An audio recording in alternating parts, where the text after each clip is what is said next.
I'm Alex Gill with Anime on Location, and we are here at Matsuricon 2015 with Kyle Hebert. Hey, what's up? All right, well, it's been about 2 years since we've spoken to you last. What's been going on?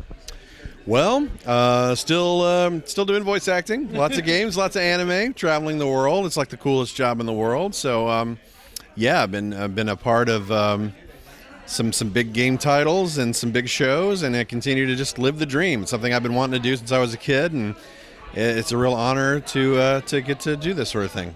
Can't ask for anything better than that. Exactly. All right. Well, Bleach is finally wrapping up. How is it being part of Bleach and recording that show one last time? Any sort of tentpole franchise is obviously it's a huge deal, and it's always been such an important thing for me to make sure the fans get what they deserve. They get a dub that's going to be competent and absolutely bring those characters to life as best as possible. That's always my mission when I'm in the booth for anything like a bit part or anything major like Aizen and everything. I'm personally hoping that they will animate the rest of the manga because, as spoiler, the saga continues well after the anime show has ended.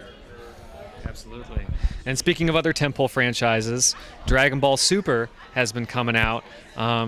Are you anticipating any potential?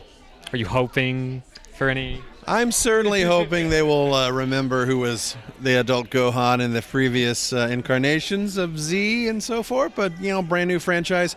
Hopefully they'll remember to call me. You guys have my number. Just saying. Super Saiyan. All right. What do you think it means to Dragon Ball fans to have a new series after so many years? I was blown away. I expected there to be a series of movies. So we got Battle of Gods, Resurrection F. Shortly after Resurrection F gets announced, then the show. And I'm like, wow. I remember first working on Dragon Ball Z in the early 2000s and fans speculating and rumors about, there's going to be a new show. It's called Dragon Ball AF. It's like, what does that even stand for? Air Force? What? I mean, I don't even get it. But we're at a point now, all these years later, where obviously the box office returns for the films have sent a clear message to the studios, not only in Japan, but now in Hollywood in the States, that anime is a force to be reckoned with, especially with something that has crossed generations and built millions of fans around the world. Things like Dragon Ball Z, Sailor Moon, what is new is old, or what is old is new again, So I expect to see a resurgence in the classic franchises. And it's really good to see Resurrection of F as an indicator showing how well it's doing. Yeah. I mean, not to gloat or say I knew this would happen, but after seeing how well Battle of Gods did last year, I knew that the fandom would just be eating it up. All the screenings selling out, and they have to do encore performances. That's fantastic. And hopefully they'll continue on with more movies as well as Super, and hopefully we'll get to bring those to the States in a nice, tidy fashion. There was about a year release window between the Japanese and the English version of Battle of Gods. This one, with Revival or Resurrection of F, is about 6 months or less. Next time, Perfect World, I hope to see what happens like with the Funimation broadcast dubs, as they call, when they're released simultaneously in both languages. That's what I really hope we can work towards. Awesome. Now, you mentioned in a panel previously that Ryoko from Tenchi Muyo is one of your favorite characters. Could you expand upon why she's one of your favorites? Well, she's not a damsel in distress. She's obviously very easy on the eyes, but she's spunky, she's smart, she just has that charm, that extra something that kind of lifts it from a typical two-dimensional character, and unfortunately anime is loaded with lots of two-dimensional characters. Granted, it's 2D animation, but you know what I mean. They're not fleshed out extremely well, but I think that in Tenchi Muyo, all the characters really are, and she's the one that I just gravitated towards the most. All right. Anything with energy swords that you can sprout out of your hands. Got to give that points too. Major props, Ryoko. Major props. All right. Now the Big Ball broadcast is back. Yes. Doing great. How's it working on your podcast, being on Kevin Smith's network? Kind of surreal. Starting off as a fan of Kevin Smith ever since the first Clerks film in '94. and then watching his movies with great anticipation every year. And then suddenly the podcast network starts. I'm a part of that. I still voice. I'm the promo guy. I'm Sir Dude on Smodcast Internet Radio.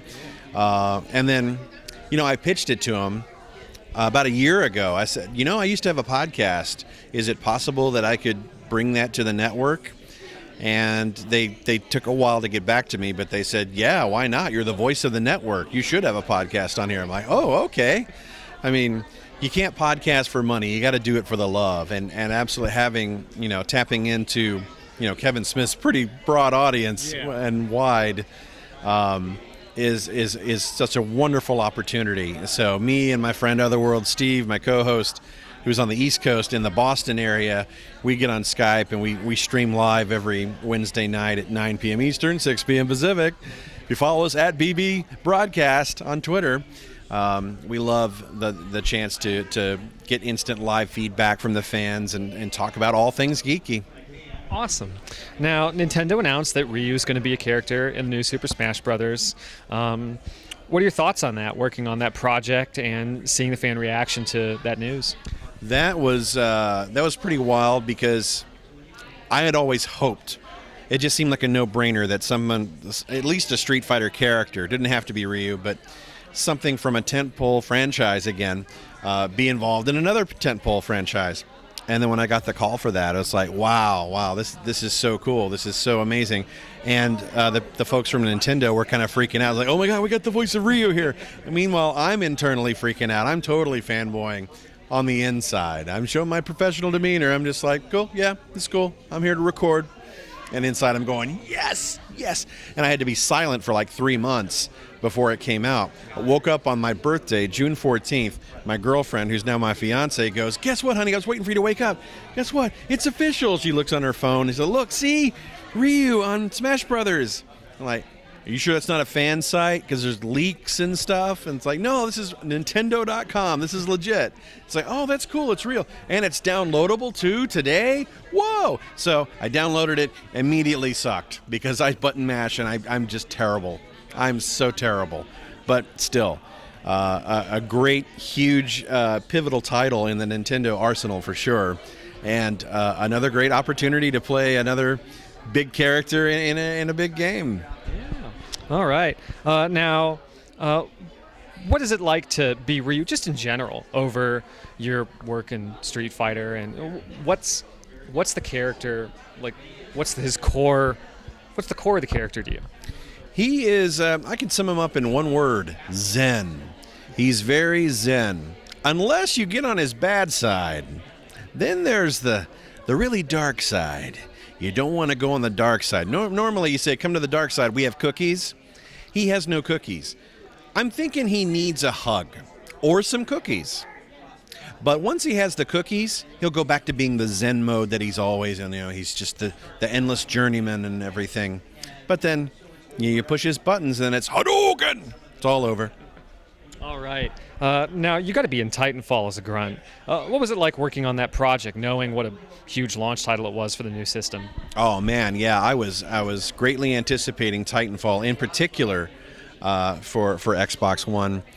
Well, because, let's face it, I got to be a part of it. It's like, I got to look. When I recorded, though, I didn't see any gameplay, no advanced footage or anything saying it's kind of like Call of Duty, but with mechs. And I go, oh, that sounds fun. And then the game comes out, blows me away. The critics, the fans love it.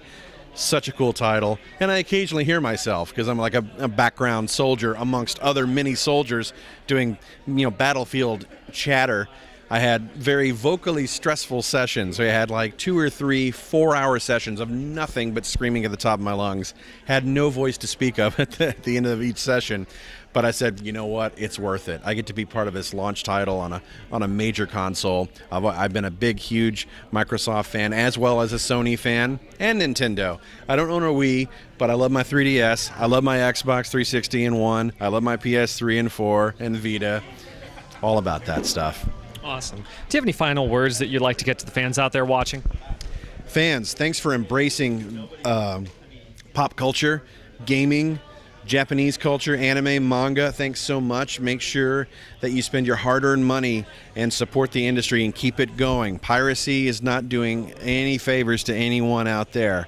If you bootleg a show, I understand the whole "I want to try it before you buy it" sort of thing. But if you like what you see, please put some money away and buy the official release. Or when you go to a convention, buy an official poster or wall scroll or necklace or something that sends a clear message to the industry in Japan. It's like, we love this culture. We want to see it thrive.